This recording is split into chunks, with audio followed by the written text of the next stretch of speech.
Đứng lại, đừng chạy, mau đuổi theo hắn đi. Cẩn thận.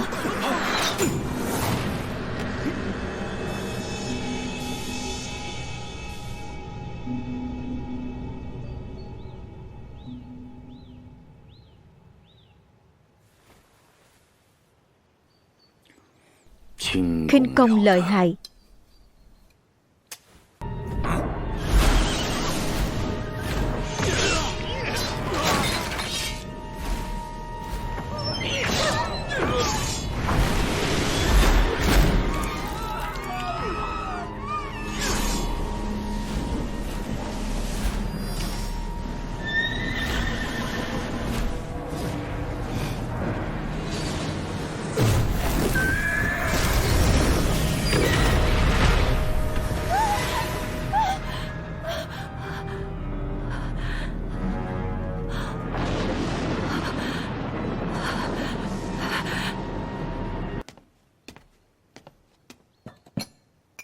Đại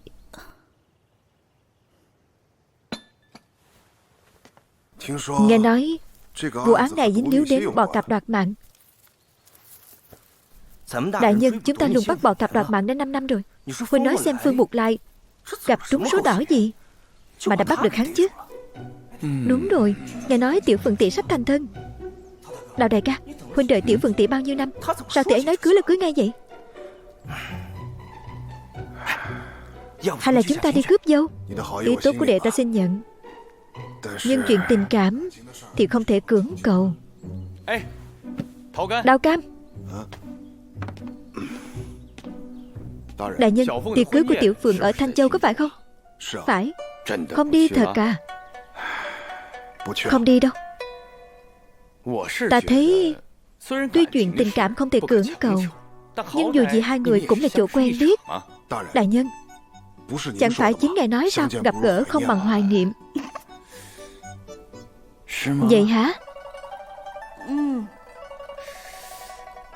Tuy nói như vậy, nhưng nghĩ kỹ lại, về tình về lý, chúng ta đều nên đi chúc phúc, cũng xem như cho tròn lễ nghĩa. Đi thật sao? Tất nhiên. Thôi được, vậy ta đi chuẩn bị. Tốt, đi đi.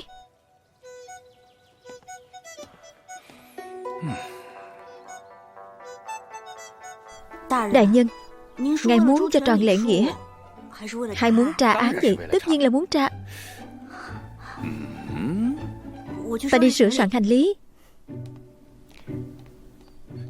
Cho tròn lễ nghĩa.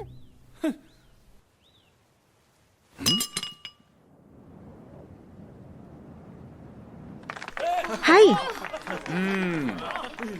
Nơi này được đấy. Đúng là rất được. Nhưng sao không thấy Tiểu Phượng Tỷ đâu? Lát nữa sẽ được thấy ngay. Vương chủ đến.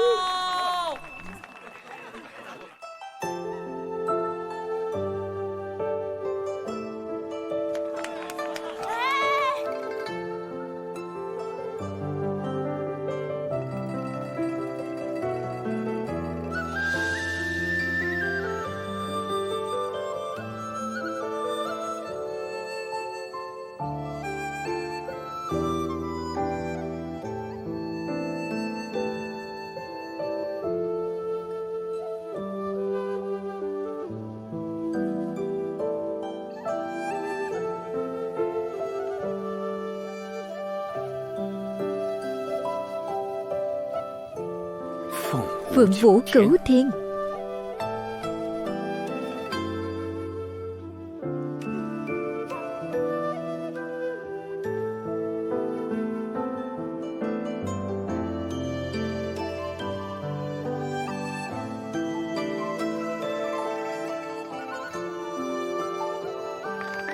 Hay, hay.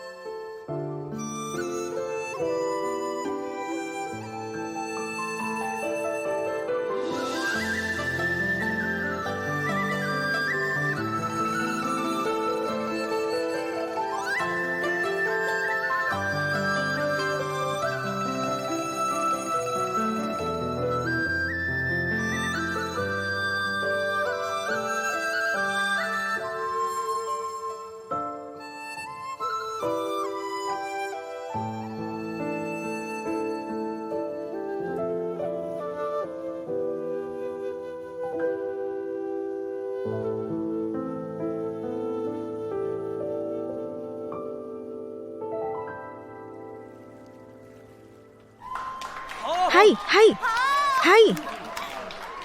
Tiểu Phượng sắp xuất giá, dâng tặng điệu múa tuyệt vời này cho mọi người. Mong mọi người sẽ thích.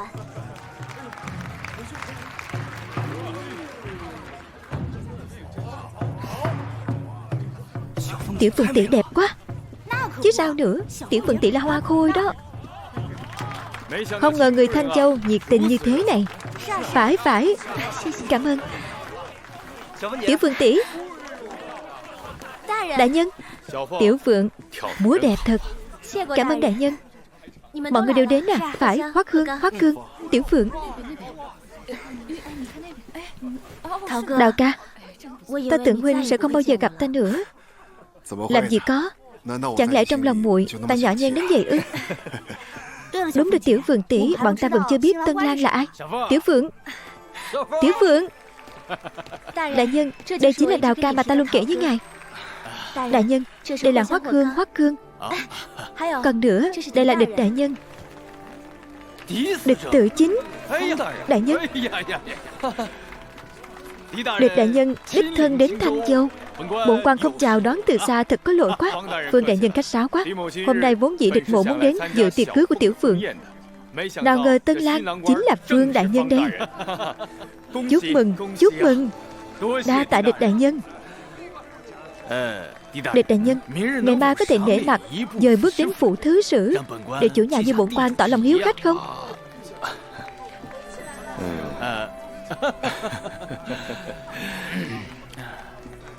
Địch đại nhân, hôm đó ngài hỏi bổn quan cướp của sao lại diệt môn, có thể cho bổn quan một cơ hội để giải thích không?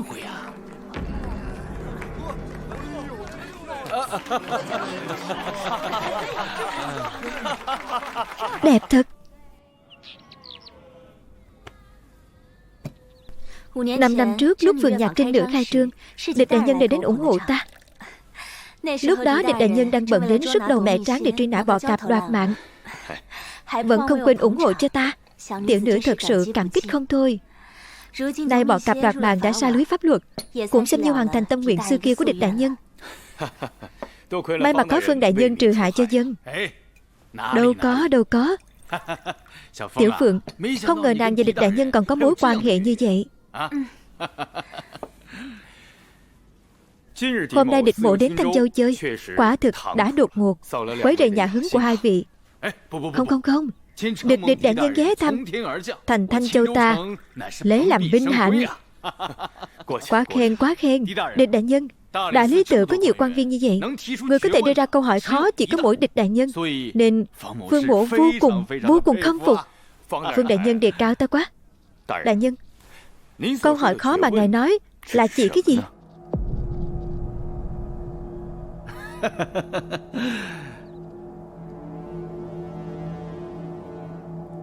Bọ cạp đoạt mạng không có khẩu cung. Địch đại nhân, đệ nhất thần thám đại đường, danh xứng với thực, thông minh tuyệt đỉnh. Ngài nói hoàn toàn chính xác. Trong buổi báo cáo, quả thực Phương mộ đã bị hỏi khó. Vì bọ cạp đoạt mạng không có khẩu cung, Phương mộ không biết nên trả lời như thế nào. Ta hiểu rồi. Địch mộ có một thỉnh cầu quá đáng, liệu có thể cho ta gặp bọ cạp đoạt mạng không? Được.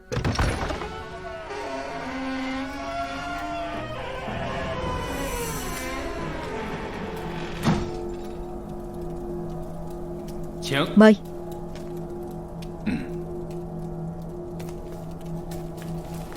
Đại nhân,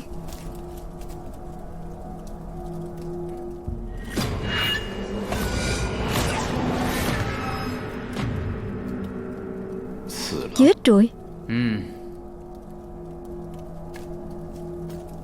Tự sát. Xử tử. Xử tử.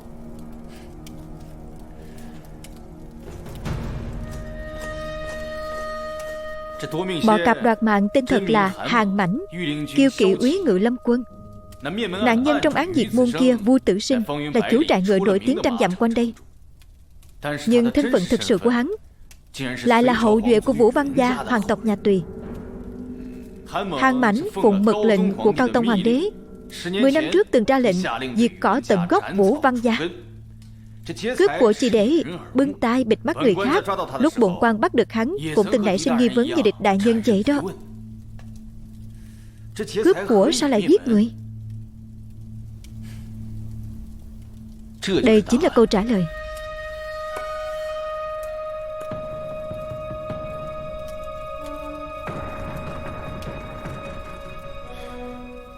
Đã là không chỉ mà hành động, tại sao lại xử tử hắn? Tuy Hàn Mãnh này là thái giám, nhưng cũng mượn danh bọ cạp đoạt mạng để gây ra không ít vụ án. Có những vụ gây án là để che đậy thân phận, có những vụ là mượn vỏ bọc để làm giàu. Địch đại nhân từng là người phụ trách vụ án, dĩ nhiên hiểu rõ hơn bổn quan. Còn về nguyên nhân thực sự xử tử hắn, là do hắn đã tham gia mưu phản. Vậy tại sao không chôn hắn đi? Bổn quan cũng đang đợi mệnh lệnh từ hình bộ.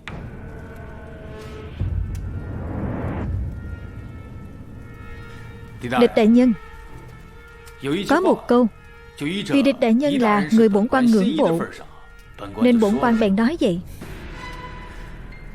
Ngài chưa từng đến đây, ngài cũng chưa từng nhìn thấy bọ cạp đoạt mạng. Ngài hiểu mà.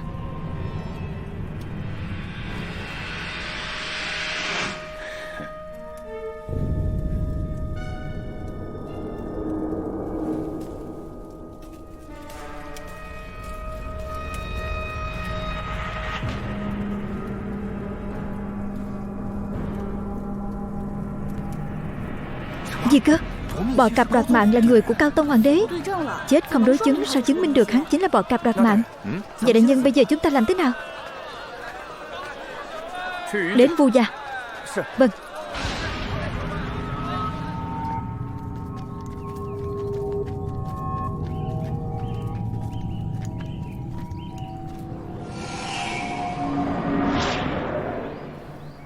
Đào Cam, đi xung quanh xem thử. Vâng, đại nhân.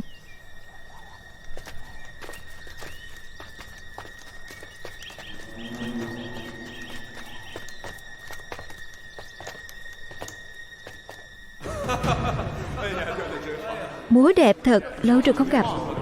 Nào nào nào, uống rượu, nào nào nào. Đại ca, nào, tiểu đệ mời huynh một ly. Được, tiểu đệ xin cạn trước. Lão gia, có kẻ xông vào phủ, giết sạch tất cả. Các ngươi là ai? Ai vậy? Làm gì đấy?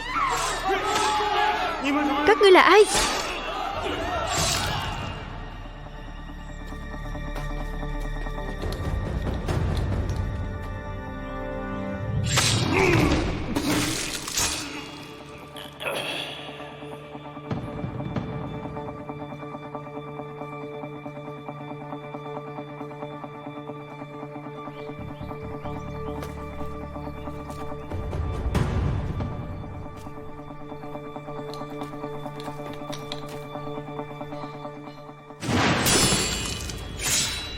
Hoắc Hương, dấu vết đây là gì?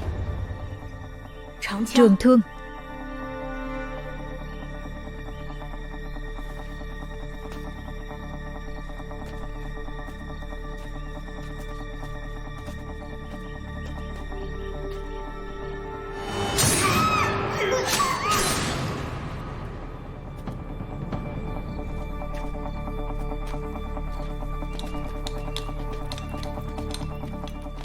Đại nhân, cái này là dấu móng tay cào.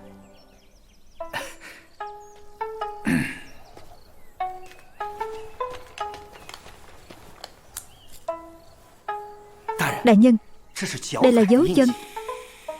Hoắc Cương, ngươi nghĩ ta mắt mù rồi hay sao vậy hả?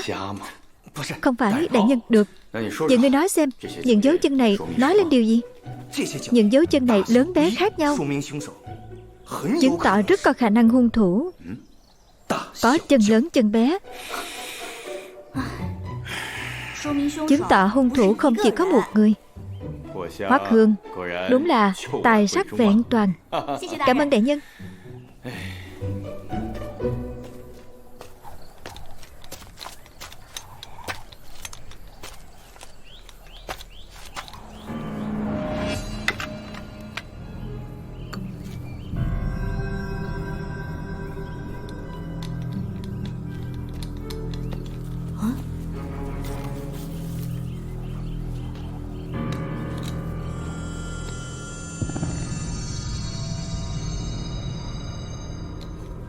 Đại nhân, ngài xem cái này đi. Chữ này là chữ gì đây? Có lẽ là chữ đột quyết. Chữ đột quyết. Cho ta xem thử. Đệ có biết chữ không? Chữ Hán đệ còn chưa biết được bao nhiêu. Đại nhân còn biết chữ đột quyết cơ à? Xem cái này đi. Khoen cương ngựa.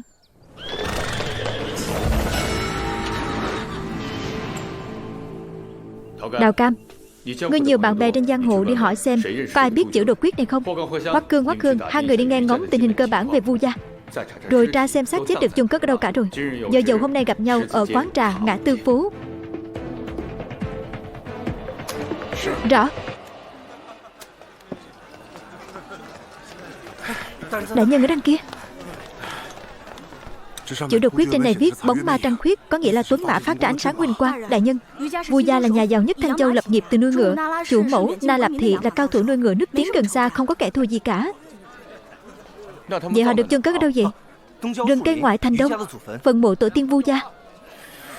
Rừng cây ngoại thành Đông.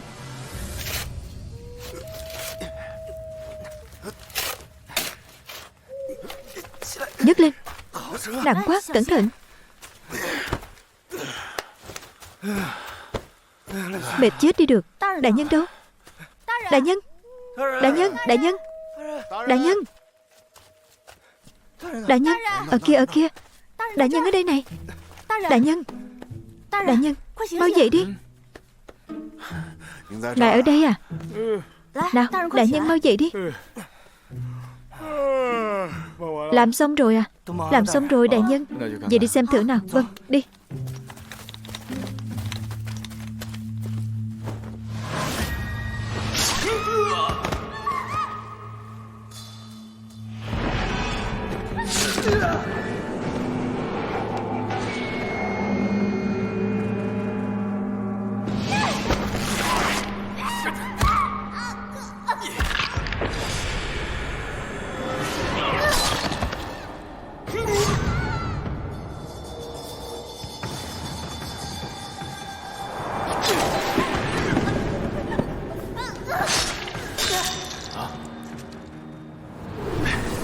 Xác nữ này bị thiêu rụi đến mức không nhận dạng được. Tuy nhiên xác chết khác cũng có dấu vết bị thiêu, nhưng cố ý làm người ta không nhận dạng được. Cách làm này thật sự hơi vụng về. Tiến bộ nhiều đấy. Có điều, tại sao hung thủ lại làm vậy? Che đậy. Che đậy điều gì? Che đậy chân tướng bà ta không phải người của Vu gia.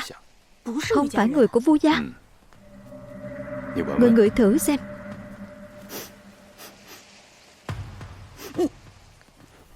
Cái xác này cực kỳ thối. Giờ đang là cuối thu, đáng lý cái xác này sẽ không bốc mùi nhanh đến như vậy. Nhìn vào hoen tử thi, có lẽ đã chết không dưới 10 ngày. Vậy đây là ai? Hoắc Cương, có. Đi quanh xem thử mấy ngày gần đây có ngôi mộ nào mới chôn cất hoặc mới đào lên hay không. Rõ. Đại nhân, địch nhân Kiệt đã tìm thấy một phần, đang khám nghiệm tử thi.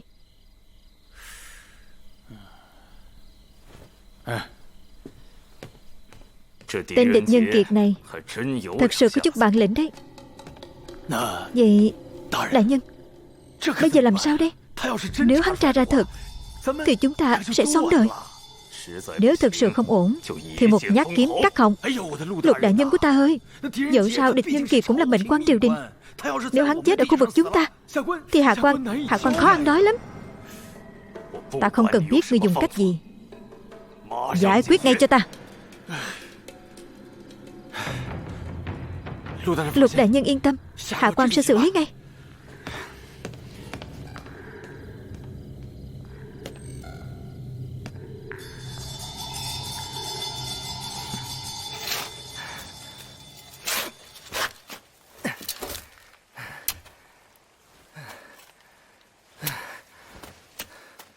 Đại nhân, tìm được rồi.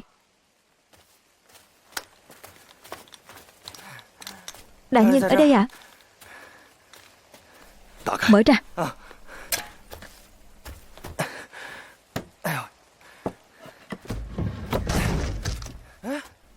Sao lại? Đúng là quan tài rỗng.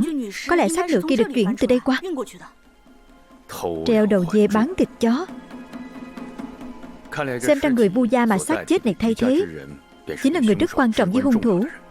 Hơn nữa, rất có khả năng vẫn chưa chết. Vu gia có tổng cộng 18 nhân khẩu. Có thể là ai đây? Na Lạp Thị. Đại nhân, sao ngài đoán ra được?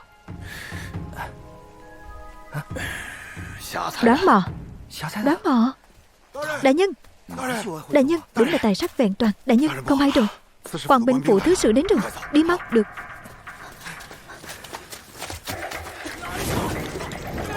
Đứng lại, đừng chạy. Đại nhân bên này, đứng lại, đừng chạy.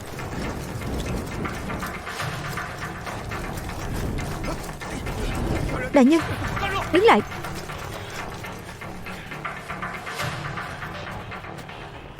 Tên giặc to gan, dám đến đây trộm mộ. Các ngươi là ai?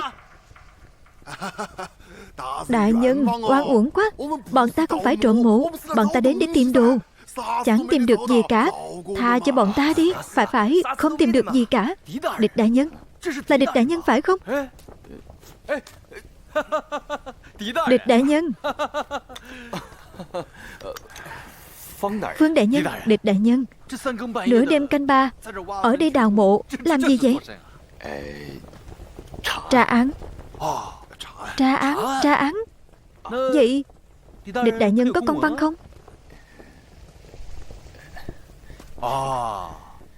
Không có chứ gì. Thế là phạm pháp. Người đâu? Bắt lại cho ta. Rõ, ai dám? Tất cả đứng yên. Địch đại nhân. Đi thôi. Mời.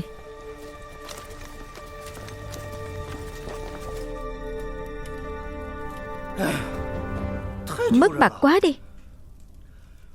Chúng ta đường đường là người của Đại Lý Tự, vậy mà lại bị xem là trộm rồi bắt lại, còn bị giam trong Đại Lao Thanh Châu nữa. Mất mặt quá đi. Yên tâm đi, sẽ có người đến cứu chúng ta. Địch đại nhân. Tiểu Phượng tỷ. Đào ca. Tiểu Phượng, sao muội lại? Đào ca, địch đại nhân, mọi người đi mau đi. Cứu tinh đến rồi. Bọn ta đi rồi, giờ muội phải làm sao? Phương đại nhân là người hiểu lý lẽ, huynh yên tâm đi. Nhớ Phương đại nhân. Đào Cam, đi thôi. Phương Mục Lai muốn cho chúng ta đừng lui đấy. Tiểu Phượng, đa tạ.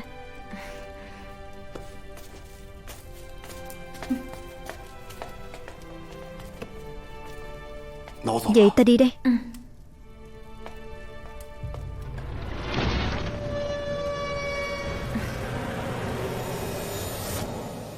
Các người có biết mình đang làm gì không? Hả? Không có công văn, tự ý tra án, còn bị giam vào Đại Lao Nha Phủ. Đại Lý Tự bị các người làm mất hết thể diện rồi. Đại nhân, chuyện này thật ra... Im đi, lùi xuống.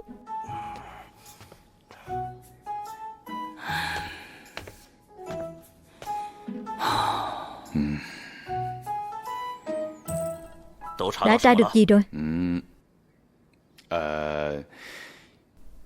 Án diệt môn Vu gia tuyệt đối không phải do bò cạp đoạt mạng gây ra, mà là nhiều cao thủ cùng gây án. Trong đó, Na Lạp Thị, chủ mẫu giỏi nuôi ngựa nhất đã mất tích. Ta nghi ngờ nguyên nhân của thảm án diệt môn rất có khả năng liên quan đến việc chăn nuôi ngựa của Vu gia. Còn hung thủ có lẽ đang ở Lạc Dương. Lạc Dương? Bằng chứng đâu? Vụ án này do huyện lệnh Thanh Châu Phương Mục Lai phá được, nhưng ở hiện trường gây án lại phát hiện ra khoen cương ngựa của quan lại Lạc Dương.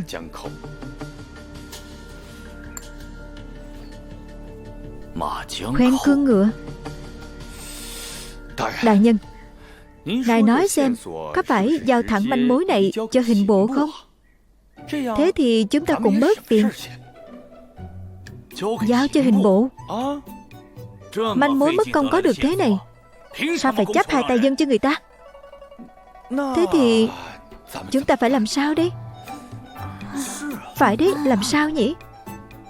Tra. Nhất định phải tra rõ chân tướng cho ta, để người của hình bộ nhìn xem Đại Lý Tự ta tuyệt đối không uổng phí hư danh. Đại nhân lợi hại chứ sao nữa. Ngài giỏi thật đấy.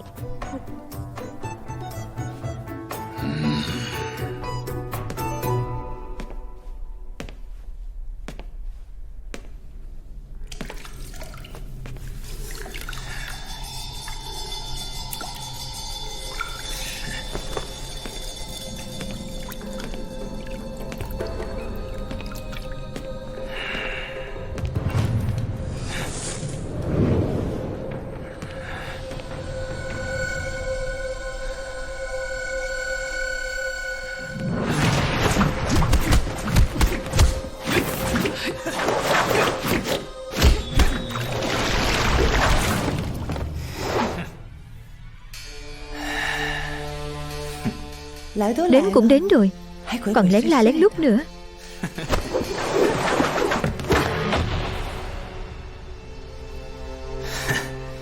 Muốn chấm mút cô cũng khó thật. Bảo ngươi bắt một người, ngươi lại giết cả nhà, còn kinh động đến đại lý tự.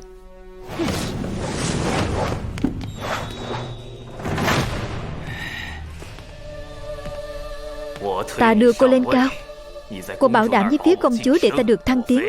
Chẳng lẽ cô muốn viện cớ này để nuốt lời?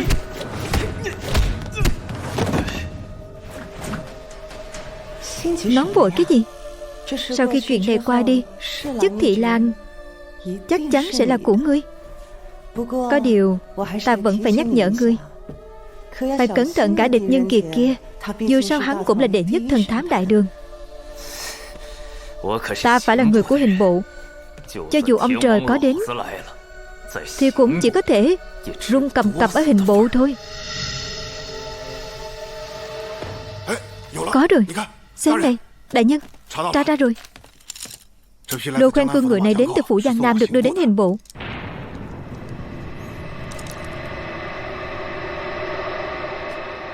Hình bộ. Đại nhân.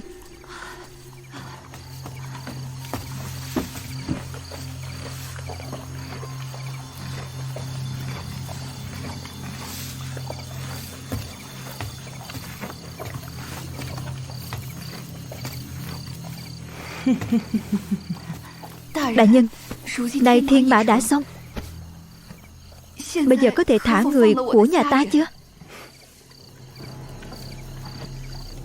Người đâu? Đại nhân, đưa bà ta đi gặp người nhà của bà ta. Rõ, cảm ơn đại nhân, cảm ơn đại nhân. Đi, mau lên, các ngươi muốn làm gì? Ta muốn gặp người nhà của ta, cho ta gặp người nhà.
Thật to gan,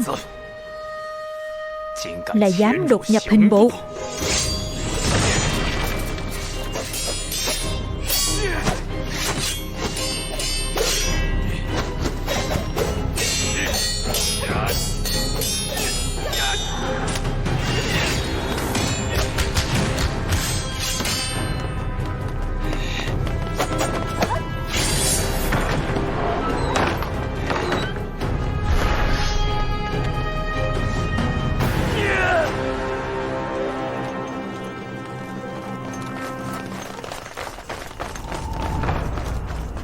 Đứng lại.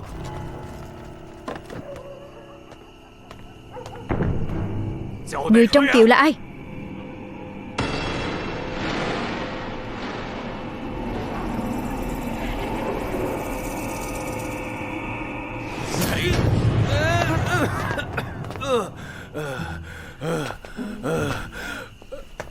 Địch đại nhân.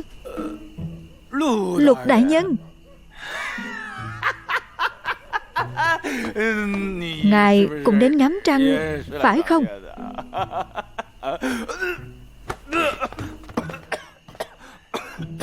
Địch đại nhân, lúc này có thấy tên trộm nào chạy trốn không? Lục đại nhân. Trộm. Trộm.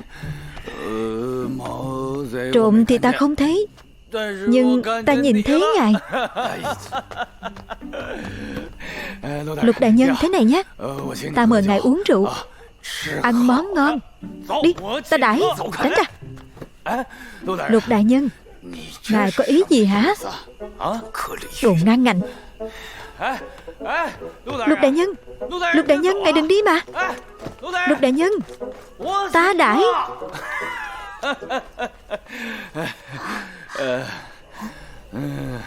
Đại nhân, ngài diễn kịch giỏi thật đấy. Thế này gọi là tài sắc vẹn toàn. Có thiếu thứ gì không? E rằng tên trộm kia đến nhầm chỗ, vẫn chưa kịp ra tay đã bị đại nhân phát hiện. Ở đây chẳng thiếu thứ gì cả, chỉ có hồ sơ người xuất hành bị xê dịch. Cũng may đại nhân đã chuẩn bị trước, xé tờ hồ sơ kia đi. Không ngờ lại có kẻ đến hình bộ điều tra hồ sơ ngựa. Chẳng lẽ chúng ta đã bị lộ rồi? Rốt cuộc là kẻ nào tra mãi không ta? Chẳng lẽ là người của đại lý tự?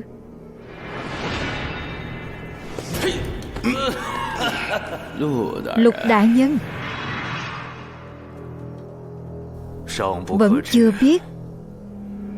Xé rồi. Chắc chắn là do người của hình bộ gây ra.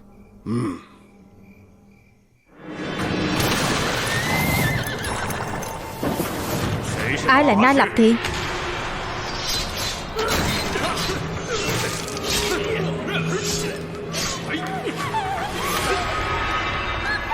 Thả ta ra. Ngoan ngoãn đi.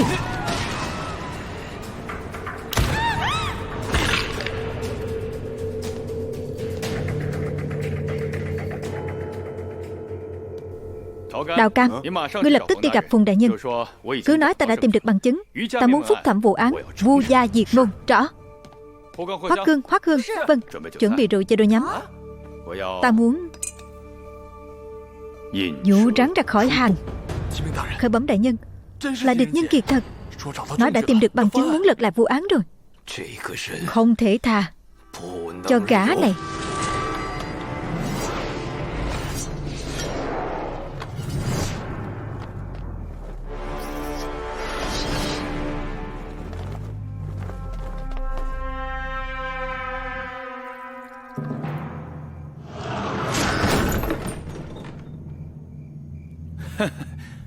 Sao giờ các ngươi mới đến? Đồ ăn sắp nguội cả rồi. Hẳn 5 người là hung thủ thực sự đứng sau vụ án diệt môn Thanh Châu. Ngươi biết nhiều quá rồi. Xông lên.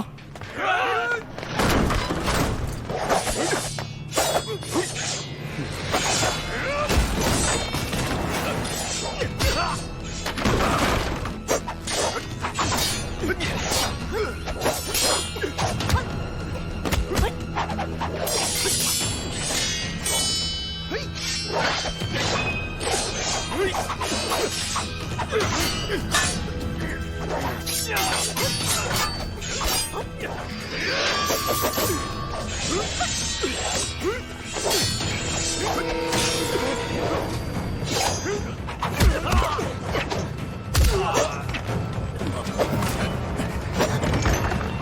đứng yên. Buông đao xuống, đứng lại. Đứng lại. Rút.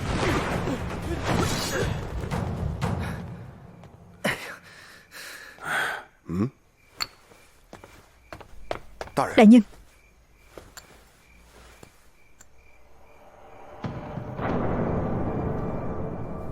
Phùng đại nhân, bây giờ có thể bắt người rồi. Đứng lại. Kẻ đến là ai? Bọn ta là đại lý tự. Bên trong có chuyện gì vậy? Lục đại nhân say rượu, xảy ra tranh chấp với vài thuộc hạ, mấy người đánh nhau mà chết. Chết rồi. Vào trong xem thử. Hình bộ xử án, mau rời khỏi đây. Bọn ta cũng phụng chỉ trả án, mau tránh ra. Đứng lại. Ồn ào gì vậy? Có chuyện gì? Thị Lan đại nhân, Thị Lan đại nhân, Lục Băng dính líu đến án diệt môn, đại lý tự phụng lệnh tra xét. Đại lý tự? Sao hả? Đại lý tự các ngươi muốn nhúng tay vào chuyện của hình bộ ta luôn sao? Thị Lan đại nhân nghĩ nhiều rồi. Đại lý tự không có ý xử án vượt quyền, chỉ là hạ quan nghĩ vụ án này thật sự đáng ngờ. Địch tự chính lại là đệ nhất thần thám của đại lý tự ta, có thể giúp hình bộ tìm ra hung thủ thật sự đứng đằng sau. Tưởng hình bộ ta không có ai sao? Người đâu có. Ra lệnh cho Phương Mục Lai lập tức tra án. Rõ thưa đại nhân. Thị Lan đại nhân, địch mổ. Nếu đã như vậy thì đại lý tự không can thiệp nữa. Lão Phùng, đi.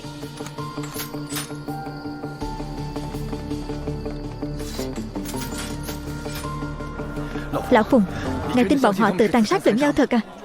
Chưa đến 1 canh giờ, 6 cao thủ hình bộ đều chết mất mạng. Rõ ràng là có kẻ giật dây phía sau. Vụ án này chỉ cần chúng ta tiếp tục, hiện tại đến cả hình bộ cũng bị dính líu vào. Đây không phải vụ án mà chúng ta có thể truy xét được nữa. Nhưng đó là 18 mạng người. Vụ án này đến đây thôi, đừng động vào nó nữa.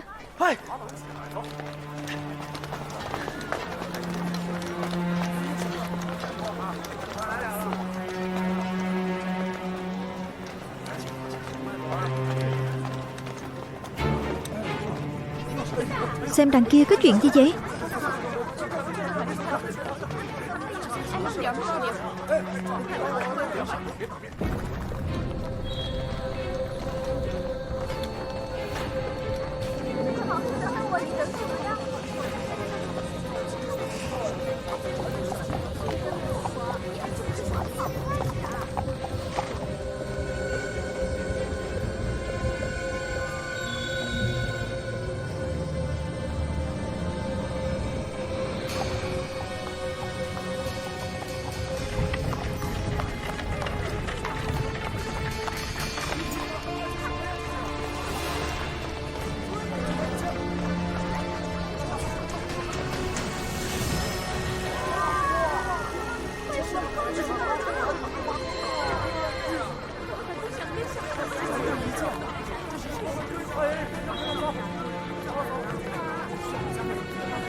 Điện hạ, huyền đại phương sĩ cầu kiến. Nói là thiên mã đã xong, có thể dâng lên điện hạ bất cứ lúc nào. Thật sao? Vậy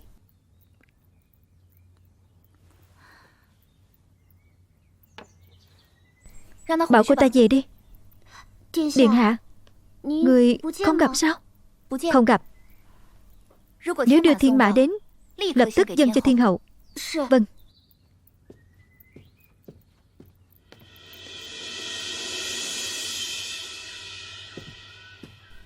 Huyền đại phương sĩ, công chúa không gặp, cô có thể về trước đi.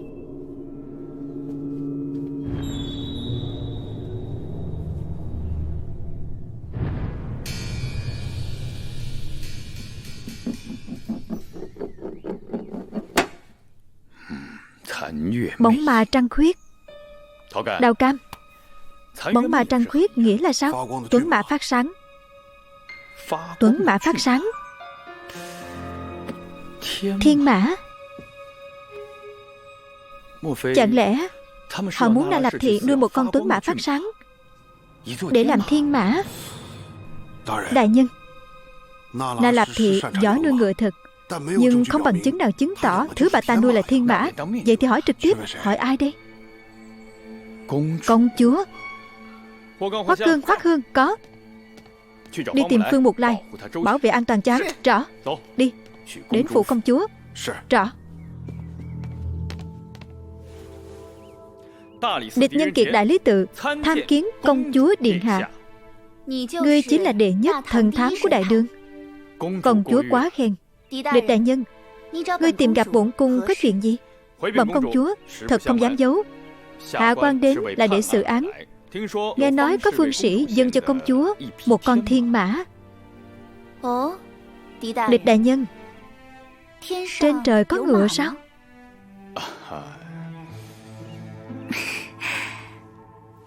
Địch đại nhân xử án dựa theo sự thật, không có sự thật. E rằng địch đại nhân cũng không thể đưa ra câu trả lời. Trên trời không có ngựa. Sở dĩ có câu chuyện về thiên mã chỉ vì bổn công chúa đã nằm mơ, mơ thấy một con quái vật.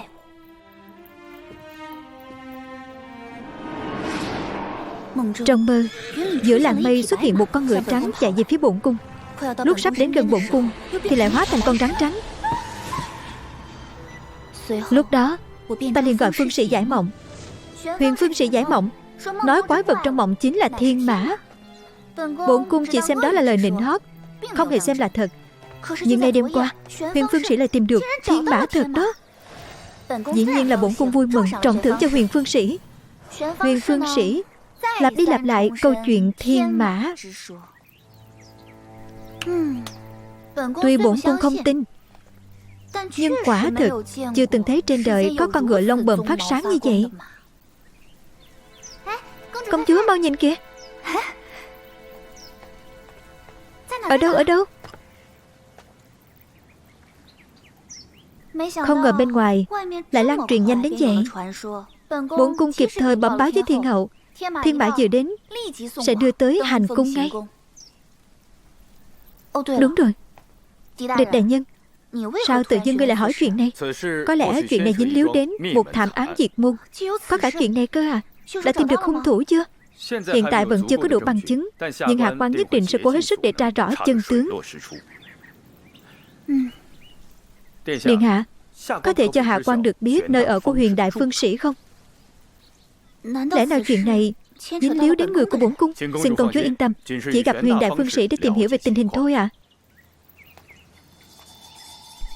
Huyền phương sĩ sống ở Vô Tướng Quán. Đa tạ công chúa. Mong địch đại nhân điều tra triệt để vụ án này, để tránh bàn họa cho người khác. Hạ quan hiểu ạ. Đao Cam, đến Vô Tướng Quán. Rõ.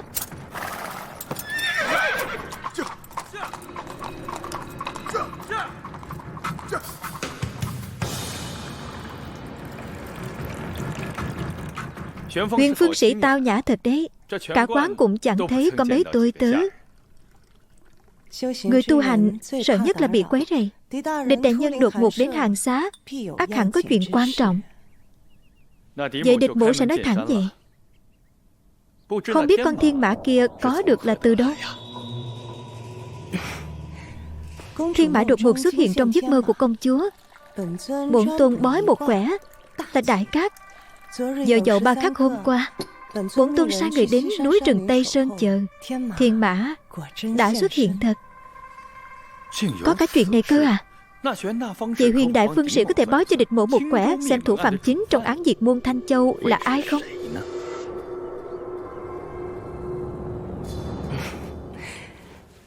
Để địch đại nhân chê cười rồi. Bổn tôn chỉ là phương sĩ bé nhỏ ít ngồi đáy giếng. Về việc tháo gỡ nỗi khổ cho bách tính thì đấy là việc của địch đại nhân rồi. Đúng đúng đúng. Thường nghe địch đại nhân phá án như thần. Sao hả? Ngài cũng tin vào phương thuật. Phương thuật có thể bịa đặt ý trời, cũng có thể tàn sát mạng người. Chỉ tiếc là Lục Bằng hiểu ra đã quá muộn rồi.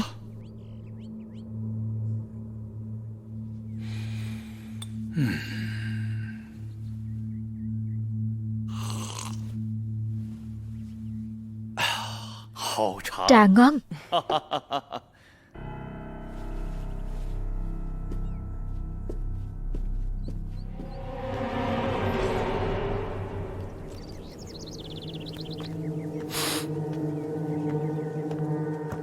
Đào Cam, có thu hoạch được gì không? Đại nhân ngài xem, bùn vàng trên bánh xe nhìn là biết không phải trong thành Lạc Dương. Thảo dược. Huynh đệ trong giang hồ kiểm tra ngay đêm qua Huyền Cơ trở về từ đâu. Rõ.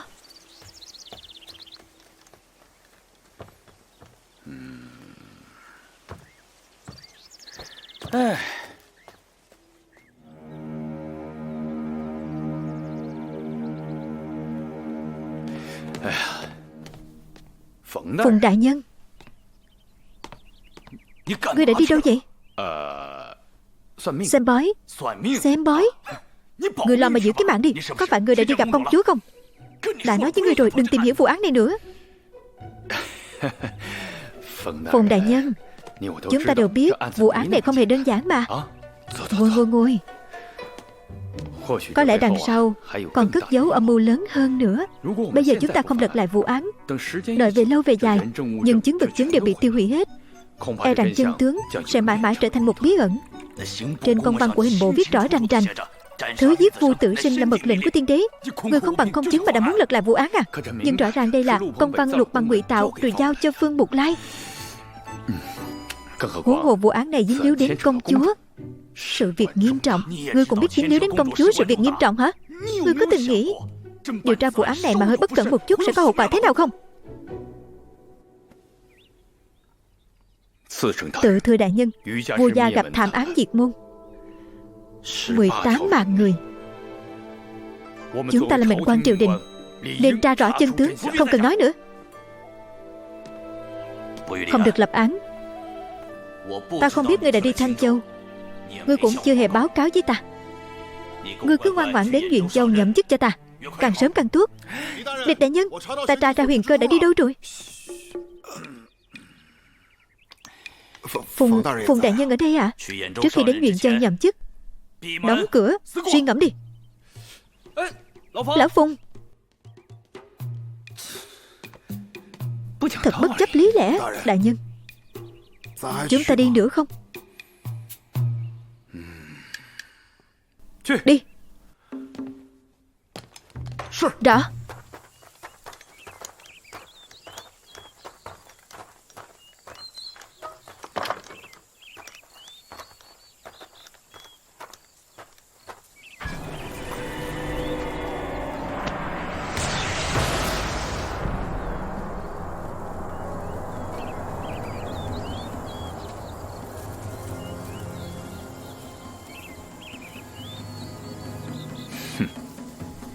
Cái gọi là thiên mã chẳng qua là ăn những thứ này.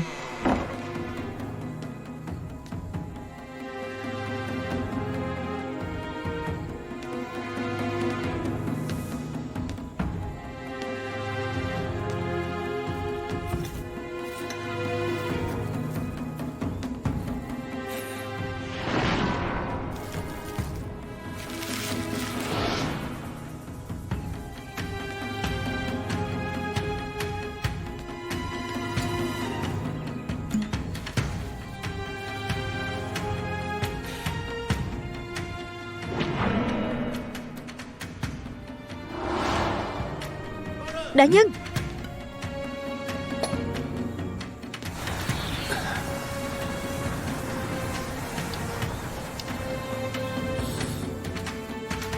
đại nhân, ngài xem, là Na Lạp Thị. Đúng như ta dự đoán, chúng bắt cóc Na Lạp Thị là để nuôi thiên mã. Đào Cam, Đào Cam, Đào Cam, bọn tạp đoạt mạng.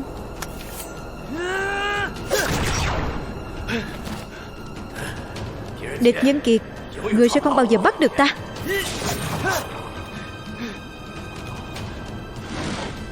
Chừng nào ta vẫn còn, ngươi sẽ không bao giờ là đệ nhất thần thám trong thiên hạ.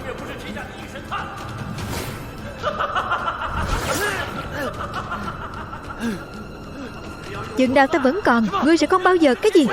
Là đệ nhất thần thám trong thiên hạ, ta nhất định sẽ bắt được ngươi. Ta phải đòi lại công bằng cho những người đã chết.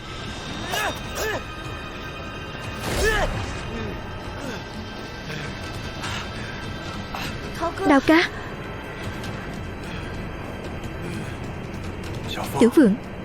Tiểu Phượng, sao muội lại ở đây? Trước kia huynh từng nói sẽ mang kiệu lớn 8 người khiêng đến đón ta ra khỏi phường nhạc. Kết quả thì sao? Tiểu Phượng, muội biết mà, ta thật lòng yêu muội.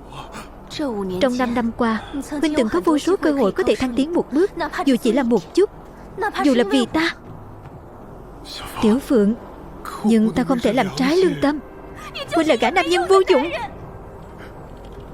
Tiểu Phượng, không phải như vậy đâu. Huynh tưởng huynh sẽ trở thành địch nhân kiệt thứ hai sao? Ta nói huynh biết, hễ ngày nào hắn chưa chết thì huynh sẽ mãi mãi sống với cái bóng của hắn. Không được làm như vậy, Tiểu Phượng. Đào ca, huynh xem đi. Huynh xem huynh làm chó cho hắn 5 năm. Huynh xem tất cả đều đáng giá sao? Không phải vậy đâu Tiểu Phượng. Ta thật sự không thể làm như vậy. Thật đấy. Thật mà. Đào ca, huynh có biết ta không có ý muốn gả cho Phương đại nhân không? Thật ra huynh vẫn luôn ở trong trái tim ta. Ta chịu đủ khổ cực, chịu đủ dày vò ở Phương gia. Tất cả đều là vì huynh đó. Tất cả đều là vì huynh. Tiểu Phượng, Tiểu Phượng. Đại nhân, Hoắc Hương, mau. Đào đại ca, mau tỉnh lại, mau. Đại nhân, mau tỉnh lại đi. Đi mau. Hoắc Hương, mau. Đi, đi.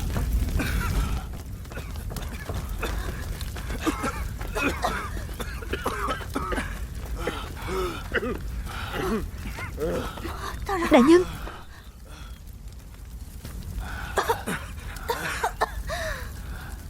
Lúc bọn ta vừa đến nơi, căn nhà đang bốc cháy. Hai người đều nằm dưới đất. E rằng ngươi và ta đều trúng phương thuật. Phương thuật? Số bằng chứng kia. Đào Cam, không kịp nữa rồi. Đại nhân, Phương Mục La và Kim Tiểu Phượng đều rơi xuống vực rồi. Tiểu Phượng, sao lại như vậy? Đại nhân, bằng chứng không còn nữa, chúng ta tính sao đi? Đại nhân, đại nhân. Đại nhân đi chậm thôi. Đào đại ca, đi mau.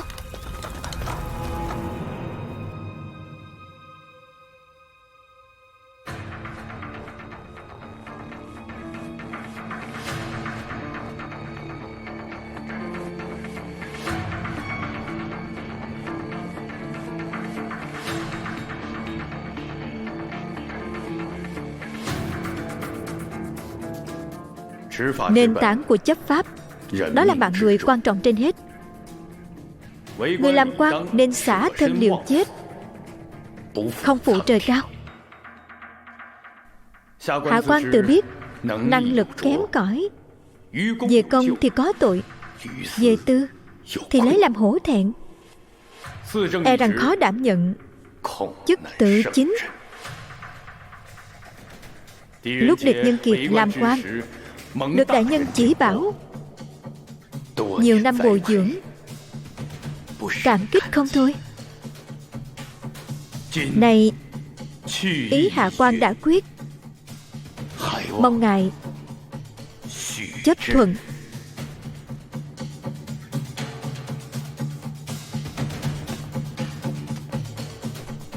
Đại lý tự nghe lệnh.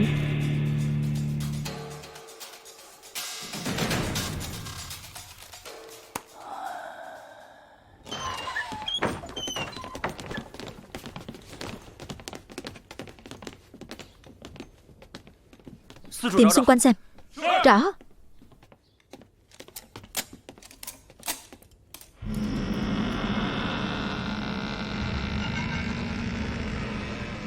Công chúa không gặp, bảo ta giao cái này cho cô.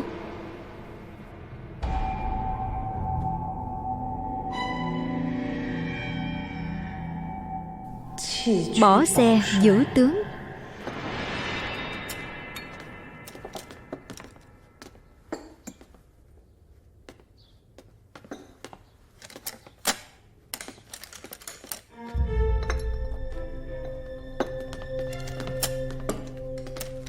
Bên kia.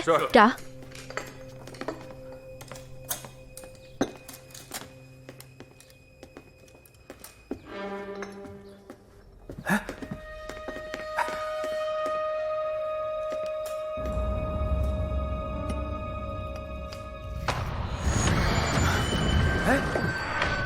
Có ngăn ngầm. Linh vị Vũ Văn gia.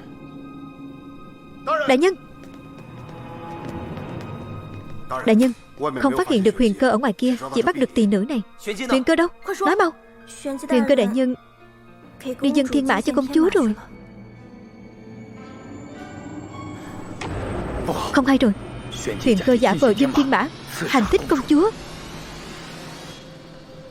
10 năm trước, Hàn Mãnh phụng lệnh lấy danh nghĩa bọ cạp đoạt mạng, diệt khẩu Vũ Văn gia. Nào ngờ là để sót đứa con cái nuôi đang học đạo trên núi. Huyền Cơ che giấu họ Vũ Văn, dùng đạo hiệu vào phủ quốc sư làm phương sĩ, chờ cơ hội báo thù cho cha. Công chúa mơ thấy thiên mã, gọi phương sĩ giải mộng. Huyền Cơ nắm bắt thời cơ, muốn mượn cớ dâng thiên mã để hành thích công chúa, báo thù cho cha. Có thiên mã thật kìa. Nhanh, mọi người nhanh lên.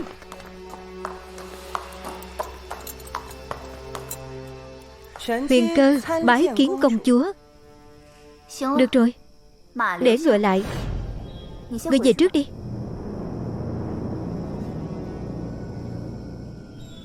Thiên mã là điềm tốt lành.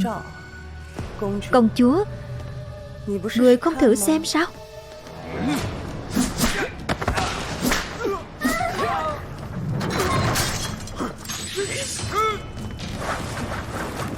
Công chúa cẩn thận.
Dừng tay.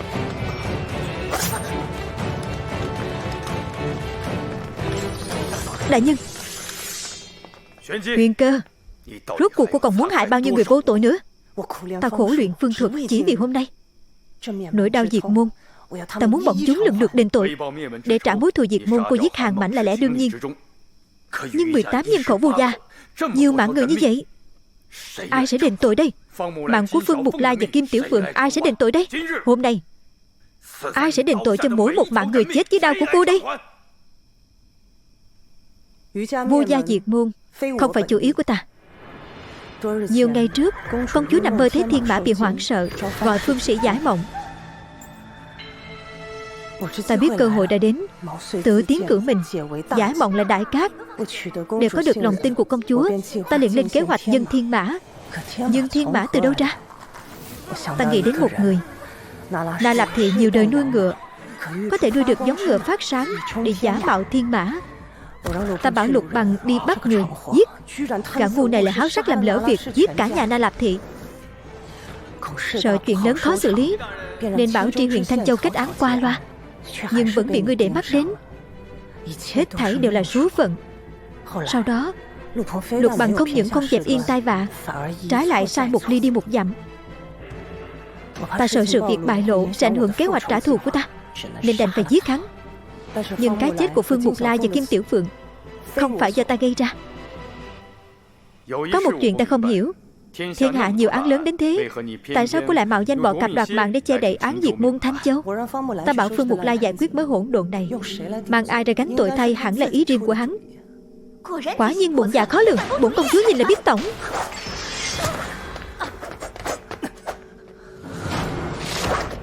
Công chúa! Huyền Cơ mượn cớ dân thiên bả để hành thích, lập tức bắt lấy. Rõ.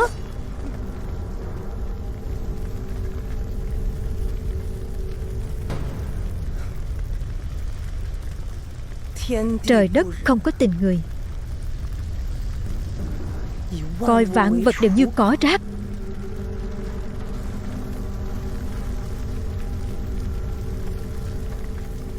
Địch nhân kiệt, ngươi cũng vậy thôi.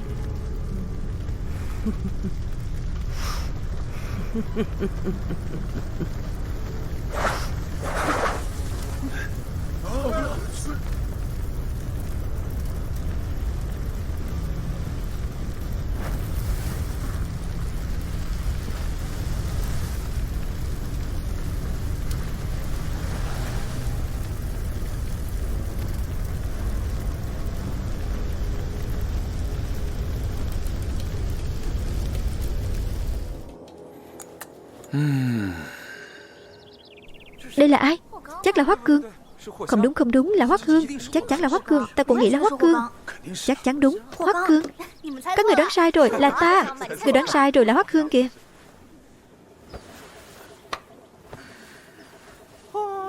Hoắc Hương đến rồi, lần này chắc chắn là Hoắc Hương. Đúng, ta cũng nghĩ là Hoắc Hương. Đoán sai rồi chứ gì. Ta bảo Phương Mục Lai giải quyết mớ hỗn độn này, mang ai ra gánh tội thay hẳn là ý riêng của hắn. Nay bọn cặp đoạt mạng đã xa lưới pháp luật, cũng xem như hoàn thành tâm nguyện xưa kia của địch đại nhân.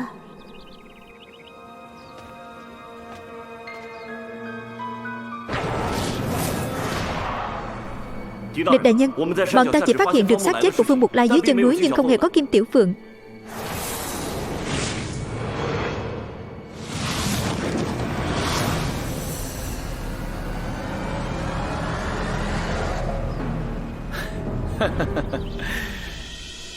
Thì ra là như vậy. Đào Cam, đừng buồn nữa.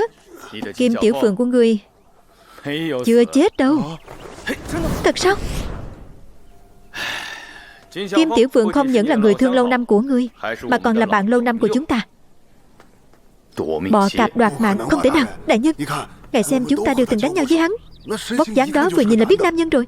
Sao có thể là Tiểu Phượng được chứ? Chỉ dựa vào bóng người không thể nào phân biệt nam nữ. Huống hồ chúng ta chưa từng nhìn thấy bọ cạp đoạt mạng bao giờ. Một điều Phượng Vũ Cửu Thiên lại dùng khinh công suốt, rõ ràng để che giấu võ công của mình. Ban đầu ta cũng không dám nghĩ cô ta chính là bọ cạp đoạt mạng. Mãi khi từng lớp vụ án này hé mở ra, mới lộ tài bí ẩn giúp Kim Tiểu Phượng lặng lẽ đào tẩu, giấu giếm được địch mổ suốt 5 năm ròng. Kim Tiểu Phượng này nên gọi là bọ cạp mỹ nhân mới phải. Tuyết lớn thế này có thể xem là oan khuất được rửa sạch không? Chưa chắc. Biết đâu là giông tố rục rịch kéo đến.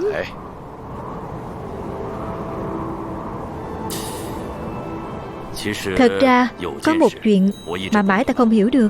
Rõ ràng Huyền Cơ có thể trốn thoát, tại sao lại cứ một mình cố chấp tự sát ở hành cung của công chúa? Ta đoán hẳn là cô ta bỏ xe giữ tướng. Nói cũng có lý.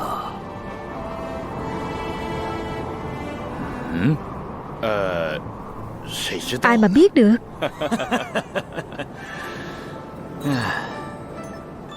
Chẳng phải ngươi đã có manh mối mới về bọ cạp đoạt mạng ư? Ta nghĩ vẫn có thể tra xem thử. Lưới trời lồng lộng, thưa mà không thủng. Phạm tội rồi cuối cùng sẽ chịu trừng phạt.